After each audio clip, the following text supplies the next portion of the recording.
We expect to be nearly 10 billion people by 2050.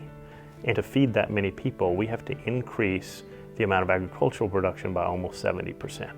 And we really need to do that in a more healthy and environmentally sustainable way. Boston-based Indigo believes the answer can be found in nature. And now they have the data to prove it.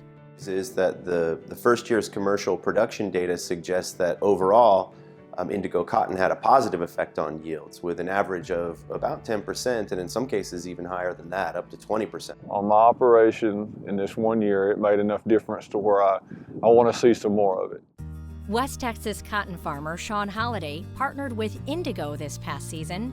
I planted 40 acres treated, 40 acres not treated. I harvested it myself separately, and where the product was on the seed, I got right at 60 pounds more to the acre.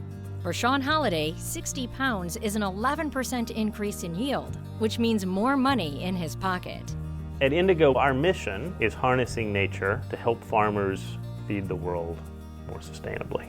Scientists at Indigo are doing that by going back to the future. Nature created a partnership between microbes and plants, and they lived together for probably 150 million years.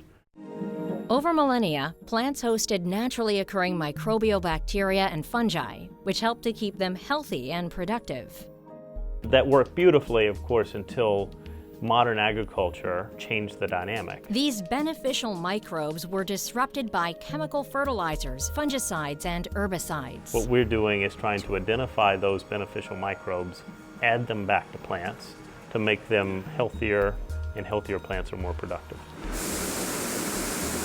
To identify the beneficial microbes, Indigo gathered millions of plants from all over the world, genetically sequenced them, and then applied them in a simple seed coating. Indigo's first commercial product, Indigo Cotton, was used by approximately 70 growers on 50,000 acres across the Southwest, with the goal of improving the water use efficiency of cotton. In my area, there's not enough available water to irrigate production. Well over 90% of the row crops grown in the United States are not irrigated. And the average gap in yield between an irrigated field and a non-irrigated field is 40+%. So that's an enormous difference. What's most important is that the data coming in from the first commercial launch showing positive effects on yield are entirely consistent with the positive effects of 10% or so that we've seen repeatedly in doing field trials since 2012.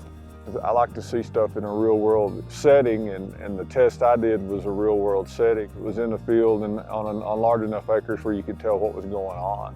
And in my opinion, it was better where the indigo treatment was. Because we build relationships directly with the farmers, it allows us to gather data from commercial fields and use that data to improve the product year after year.